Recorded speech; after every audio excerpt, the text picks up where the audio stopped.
Olá, essa é uma série de vídeos sobre o narcisismo e dentro desses vídeos nós vamos falar um pouco sobre o narcisismo primário, o desejo de entender o lugar do narcisismo para a psicanálise e para Freud. Pensando um pouco no narcisismo, nós podemos observar que ao longo de sua obra, Freud, ele acaba usando esse termo de várias maneiras, né? Ele fala em narcisismo primário, inicialmente, e ele fala também em narcisismo, que nós chamamos de narcisismo do ego, e em narcisismo secundário. É claro que ao longo dessa série de vídeos a gente consegue compreender melhor o que significa cada uma dessas noções e aprofundar na própria noção do narcisismo em Freud e para a psicanálise. Agora, antes de Freud elaborar a segunda tópica, né, aquela tópica que nós estudamos, que é a tópica dinâmica ou estrutural, nos textos do período de 1910 até 1915, nós podemos observar que o narcisismo primário ele é localizado, por exemplo, entre o autoerotismo primitivo. O que seria esse autoerotismo primitivo? Realmente tem a ver com essas pulsões, esses sentimentos, esses desejos mais primitivos, e o amor de objeto. E aparece como contemporâneo também, de alguma forma, ao surgimento de uma primeira unificação, que nós podemos compreender como uma unificação do sujeito, o surgimento do ego. Bom, com a elaboração dessa segunda tópica freudiana, ele exprime pelo termo narcisismo primário, sobretudo, um primeiro estado de vida.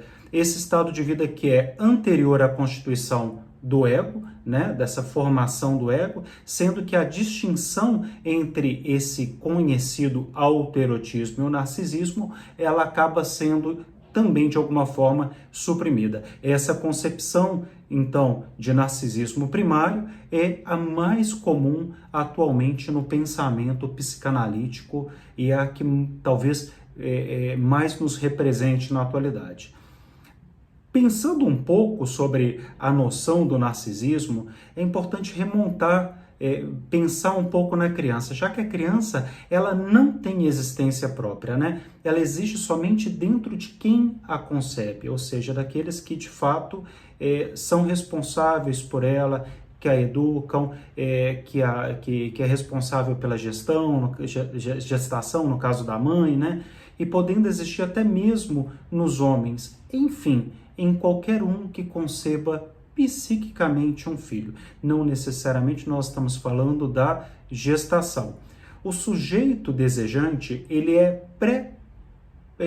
preparado, né, de uma certa forma, pré-posicionado no mundo pelo desejo parental que se transmite no suceder dessas gerações. Então, a partir do momento em que houve o desejo, em que esse ser foi, né, concebido psiquicamente por aquele que o concebe, então esse sujeito ele acaba sendo preparado, pré-posicionado nesse mundo do desejo parental. Então, essa é uma noção importante para que nós também possamos entender em que momento, em que situação se situa a ideia do narcisismo primário. Então, essa mesma proposição, ela acaba podendo também ser intuída e formulada por meio das afirmações de Freud sobre o que ele fala do narcisismo, uma introdução em 1914, quando Freud escreveu que se nós prestarmos atenção à atitude de pais afetuosos para com os filhos, nós temos possibilidade de reconhecer que ela é uma revivência e reprodução de seu próprio narcisismo, que há muito abandonaram, ou seja, há muito eles já abandonaram esse narcisismo. O indicador digno de confiança é constituído pela supervalorização, que já reconhecemos também, de alguma forma, como um estigma narcisista, como no caso da escolha objetal. Então, de alguma forma, Freud domina, como todos nós sabemos, aí a sua atitude emocional. Então, o que Freud tenta, de alguma forma, trazer para nós?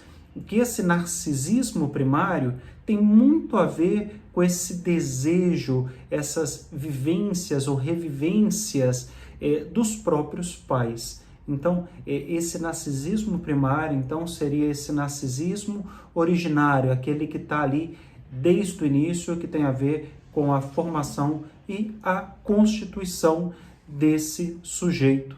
Então, aí começa a criar primeiro essa noção do que seria esse narcisismo primário, já que ele seria um processo muito mais primitivo. É isso.